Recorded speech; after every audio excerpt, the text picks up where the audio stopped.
Malawi Today. Ndipo kupatsirani nkhanizi madzulo ano ndine Dickson Chivwati Gondo poyamba naye mitu yake. Amayi okwiya ku area 25 ati akachita zionetsero kulikulu la polisi ku area 30 pokhumudwa ndi kuchuluka kwa nkhani zakuphedwa ku deralo. Magulu okhudzidwa ati chaka chino ndi chaka chofunikira ku dziko la Malawi kuti lionetsere dziko lonse momwe likugwirira ntchito zoteteza ufulu wa anthu. Khoti la magistrate mu mzinda wa Blantyre layimitsa kumva mulandu wa bambo wina wa ku Netherlands yemwe akumuyimba mulandu wamuganizira kuti anagonana ndi amuna ena. Mzamasero timu ya dziko lina ya beach soccer ibwerera kuno kumochokera ku Kenya potsatira kulephereka kwa mpikisano wa Sekafa. Tsopano nkhanizi mwatsatanetsatane. Imodzi mwa mafumu ku area 25 mfumu Paladwe yalengeza kuti imema amayi kuderali kuti apite kulikulu la polisi ku area 30 kuti akachite zionetsero potsatira kukwera kwa mchitidwe wa zauchifwamba ku derali. Iwo alankhula izi lero pamwambo wa maliro a Peter Chalusa, nzika yomwe idaphedwa la Mulungu ndi achifwamba. Innocent Kunchedwa anali ku maliroku ndipo alemba ripoti.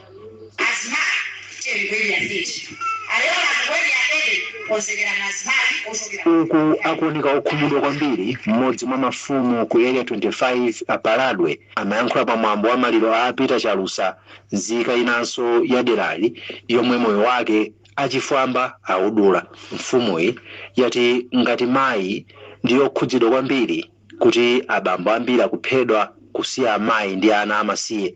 Iwo akuti tsopano nthawi yakwana yoti amayi kuderali agwirane manja ndipo achitepo kanthu. Iwo akuti atsogolera amayi aku area 25 kuti akakumane ndi Amelini Yoram, mkulu wa polisi. Azimayi tikulira sizoona kuti tizikhala amasiye m'manyumbamo, kusowa nawo zochitana.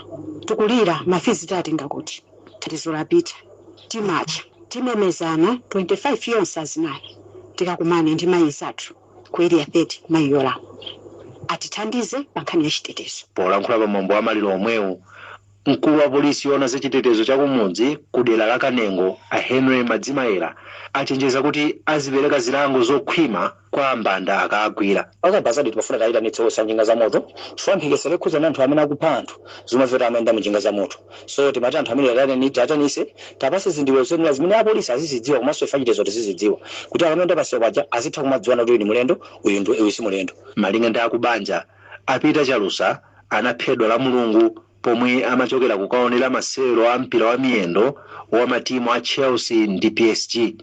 Thupi lawo alinyamula kupita ku mudzi kwawo kwa kumayani mdera la mfumu yaikulu Kaphuka m'boma la Dedza. John Paul Kayuni kuwerenga ripoti la Innocent Kunchedwa. Mayi wina ndazona Grant wa zaka 27 wafa atagwidwa ndi nyetsi ya magetsi mnyumba mwake ku Ndilande mu mzinda wa Blantyre. Mneneri wa polisi ku Ndilande Achibisa Mulimbika wati zachitika pomwe mayi amakolo pa mnyumbayi. Amulimbika ati anthu oyandikana nawo anathamangira nawo ku chipatala cha Ndilande komwe amwalira. Bungwe la United Nations Development Program UNDP ndi maiko a Norway ndi Iceland ati chaka cha 2025 ndi chaka chofunikira ku dziko la Malawi kuti lionetsere ku dziko lonse pomwe likugwirira ntchito zoteteza ufulu wa anthu makapano pomwe likuyembekeza kukayikidwa pa muyezo okhudza nkhanizi. Polankhula pa zokambirana ku Lilongwe, kazembe wa UNDP kuno ku Malawi Fenella Frost wati kudzera mu ntchito yomwe mchingereza which is strengthening human rights for vulnerable populations in Malawi akwanitsa kupeza mabungwe pamene afotokozapo nkhani yokhudza kusowekera kwa thandizo komanso zina zokhudza kupondereza ufulu wa anthu. Franklin Ntambale kwalemba ripoti. Litatha kuwunikira momwe ntchito zoteteza ufulu wa anthu zikuyendera m'magawo osiyanasiyana, dziko la Malawi lati lakonzeka kukayikidwa pa muyezo ndi maiko ena omwe ali pansi pa bungwe la United Nations mwezi wa Novemba chaka chino. Koma isanafike nthawiyi, Bungwe la United Nations Development Program UNDP ndi maiko a Norway ndi Iceland ati kuthetsa mpungwepungwe chisanafike chisankho, nthawi ya chisankho komanso chikatha chisankho chikubwerachi ndikofunika pa ntchito zokhazikitsa malamulo omwe dziko lino lidavomereza kuti liteteze ufulu wa anthu ake. In a couple of months' time, nthumwi ya bungwe la UNDP mdziko lino Afenera Frost yati mabungwe ndi maiko omwe amathandiza dziko lino pa chitukuko ndi oyamika pa ntchito yomwe mabungwe aboma ndi oyima pawokha akugwirira ntchito zawo poteteza anthu omwe ufulu wawo umaponderezedwa. Ndipo mkulu wa bungwe la Malawi Human Rights Commission Habiba Osman wati ufulu wa anthu kuponderezedwa mdziko lino chifukwa mabungwe owateteza sakulandira ndalama zokwanira zogwirira ntchito zawo komanso kuti anthu akulephera kuchita zinthu mwa ufulu. Malamulo ndeti awayika chifukwa pali maiko ena kuti munasayika ndi lamulo lomwe kuti lithandizire anthu tikuyesera tikuchita bwino koma kumbali ino enena kuti tsono lamulo lija ligwire ntchito lithandizire anthu litumikire anthu mwina ndi pamenepo tukhanga tikuti tikuperewera. Ma institutions ambiri amene amapanga za governance akusowekera chithandizo ndi chithandizo chikasowekera timakhanga tikunena kuti tikungoyankhula zinthu papepala. Kaunioni wa momwe maiko achitira pa ntchito zolemekeza ufulu wa anthu wa Universal Periodic Review idakhazikitsa ndi nthambi ya bungwe la United Nations yona za ufulu wa anthu kuti maiko omwe ndi mamembala ake azizikutana momwe agwirira ntchito zoteteza ufulu wa anthu. Charles Ventura kuwerenga ripoti la Franklin Ntambalika.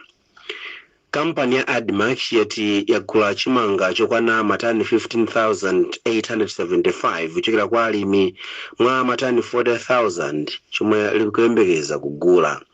Mkulu wa kampani ya Daniel Makata watupatula 20 billion kwa chomwe boma linapereka kuti bungwe ligule chimangacho kuchokera kwa alimi zokambirana zili nkati ndi banki zina kuti apeze thandizo lowonjezera. Kenford Ndimo alemba ripoti. Kampani ya ADMAC yati misika yake ndiyotsekula maboma onse ndipo ikugula mbewu monga chimanga, nyemba, mpunga komanso thonje kuchokera kwa alimi. Mkulu wa kampani ya Daniel Makata wati pa 70 billion kwacha yomwe boma lapereka ku bungweli mu ndondomeko ya chuma ya 2025-2026, 20 billion kwacha ndi yomwe agwiritse ntchito kugulira chimanga.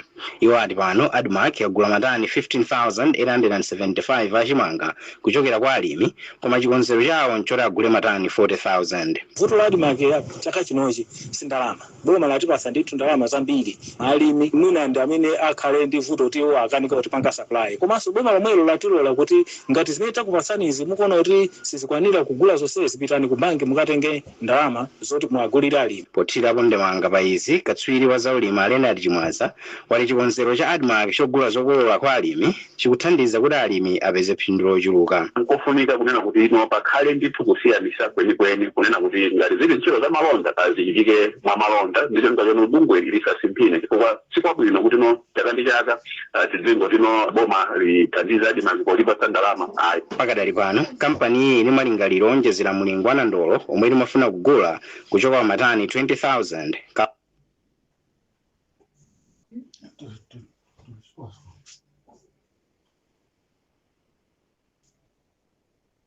kuti lapeza misika ya mbewu iyi.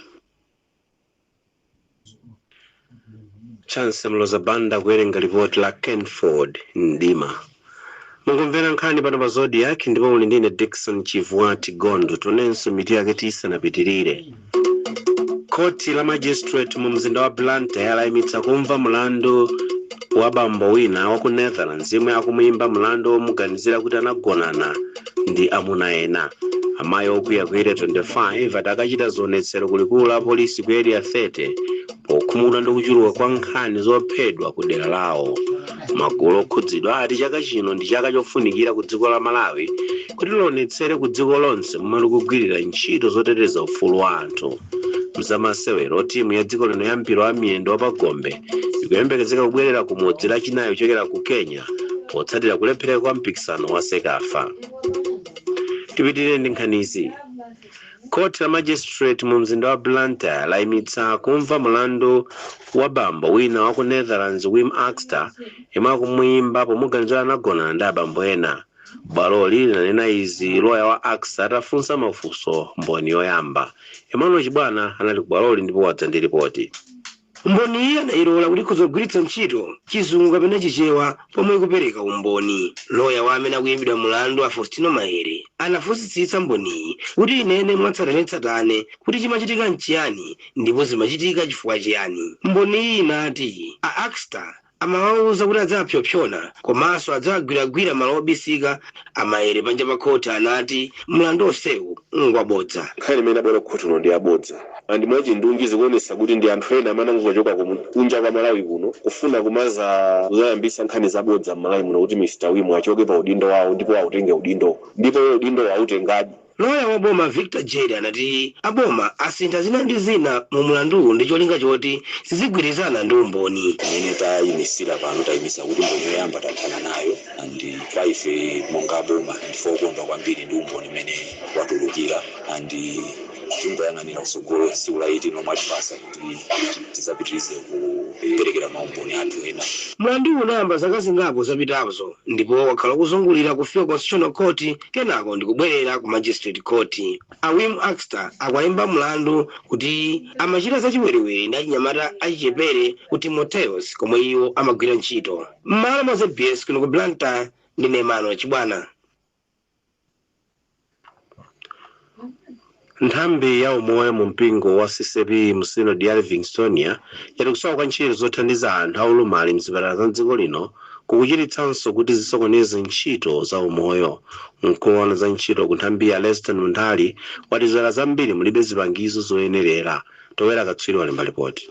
Nthambi ya za umoyo ya mpingo wa CCP mu Synod ya Livingstonia yari kusowa kwa zipangizo zomwe zimathandiza anthu omwe ali ndi maulumali pa nkhani ya za umoyo mdziko muno zikulepheretsa achinyamata aulumali kupeza thandizo la za umoyo moyenerera. Mkulu wa za ntchito ku nthambi a Leston Muntali wati zipatala zambiri zili kutali ndipo zina mulibe zipangizo zoyenerera komanso zofunikira zomwe zingathandiza achinyamata aulumali kupeza komanso kumvetsa bwino thandizo la za umoyo. Amuntali anaonjezera kuti izi ndi zomwe zinapangitsa kuti akhale ndi msonkhano wophunzitsa atsogoleri achinyamata kumpoto omwe anapereka mpata kuti achinyamata afotokozera akuluakulu aboma zomwe akukumana nazo. Alibenso malo onena kuti wachinyamata amene ali ndi ulumali akhoza kuyenda kuti akafike mkati mwa chipatala. Komanso mwina mabuku amene tikumagwisa ntchito ambiri ni mabuku onena kuti munthu amene ali ndi vuto lamaso sangathe kugwisa ntchito. Mkulu wa za umoyo kumpoto wa boma la Mzimba Awamaka Msopole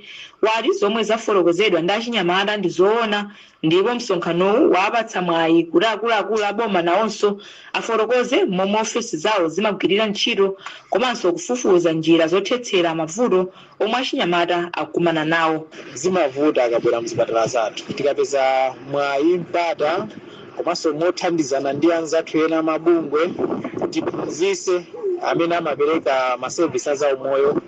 Ndipo mmodzi mwa achinyamata ochokera ku mfumu yayikulu Chilavikuwa yemwenso ndi wachiwiri kwa mlembi wa gulu la achinyamata kumpoto kwa boma la Mzimba Asisilia Kumwenda wati maphunzirowa anali ofunika kwambiri chifukwa achinyamata ambiri sanaphunzitsidwebe nkhani zokhudza kugonana zomwe zikupangitsa kuti chiwerengero cha mimba zosakonzekera chichuluke komanso matenda opatsirana kugonana. Malo mwa Zodiac kuno ku Nsusu ndine Towera katswiri. Mzamasero timu ya mpira wa miyendo ya dziko lino ya beach soccer ikuyembekezeka kubwerera kumodzi lachinayi kuchokera ku Kenya potsatira kulephereka kwa mpikisano wa Sekafa. Mpikisano omwe umayenera kuchitika kuyambira pa 16 mpaka pa 20 July mu mzinda wa Mombasa walephereka lolemba pamene bungwe la Sekafa lati ndi chifukwa cha nkhawa pa zachitetezo. Bright Kanyamali kumeneko ndipo wadzandi ripoti. Timu ya dziko lino ya mpira wa miyendo wa Pagombe ikuyembekezeka kubwerera kumudzi lachinayi masana kutsatira kulephereka kwa mpikisano wa Sekafa Big Soccer Championship omwe umayembekezeka kuchitika kuyambira pa 16 mpaka pa 20 July mu mzinda wa Mombasa mdziko la Kenya. Timu iyi yomwe inanyamuka la mulungu lapitali kulowera ku Kenya inalandira uthenga wa zakulephereka kwa mpikisanowu itangofika pa bwalo la ndege la Jomo Kenyatta International mdziko la Kenyalo. Kalata yomwe bungwe la Sekafa inatulutsa idatsimikizika zakulephereka kwa mpikisanowu ndipo lati masiku atsopano a mpikisanowu awalengeza posachedwa. Mphunzitsi wa timu Awire Kumirambe wati ndizokhumudwitsa kuti mpikisanowu walephereka kupita mtsogolo ponena kuti osewera ake anali okonzeka komanso ndi chidwi choti achite bwino mu mpikisanowo, komabe tsopano chidwi chawo chonse chilunjika ku mpikisano wa COSAFA Cup omwe uchitike mdziko la South Africa miyezi ikudzayi. Apart from kuti tinautenganso ngati wokonzekera kuti tione kuti COSAFA chaka chino tikapanga bwanji, oyang'anira kuti ndi nthawi takasasewera ndio timafuna taese na players ena kuti tione kuti combination yathu ikuyenda bwanji komanso mmene munali mofoka tamukonza bwanji ndi kulephera kwa game imeneyi kwatibweza mbuyo kwambiri. Mpikisanowu ukanakhala oyamba ku timu ya dziko lino mu chaka cha 2025 potengera kuti inaswera kotsiriza mu mpikisano wa maiko amu Africa omwe unachitika mdziko la Egypt mwezi wa Oktoba chaka chatha. Bungwe la FAM lidachilimika kuti lipeze masewero opimana mphamvu a timuyi komati zisizinatheke kamba ka nthawi pakati timuyi tsopano ikukonzeka kuti zibwerera kumudzi. Mano mazodi yake kuchokera kuno ku Nairobi mdziko la Kenya, ndine Bright Kanyama. Ndingane meneso tafika pa mtsiriziro pa nkhanizi kumatisiyana tionenso mitu yake. Amayi okwiya ku area 25 adakachita zionetsero kulikulu la polisi ku area 30 pokhumudwa ndi kuchuluka kwa nkhani zophedwa ku dera lawo. Magulu okhudzidwa ati chaka chino ndi chaka chofunikira ku dziko la Malawi kuti lionetsere ku dziko lonse omwe likugwirira ntchito zoteteza ufulu wa anthu. Khoti la magistrate mu mzinda wa Blantyre layimitsa kumva mlandu wa bambo wina wa ku Netherlands yemwe akuimba mlandu omuganizira kuti anagonana ndi amuna ena. Mzamasewero timu ya dziko lino ya mpira wa miyendo ya beach soccer ikuyembekezera kubwerera kuno kumodzi lachinayi potsatira kulephereka kwa mpikisano wa CECAFA ku Kenya. Mlali ndine Dickson Chivwati Gondwe, zikomo pokhala nafe ndipo tsopano mvera ndipota za nyengo.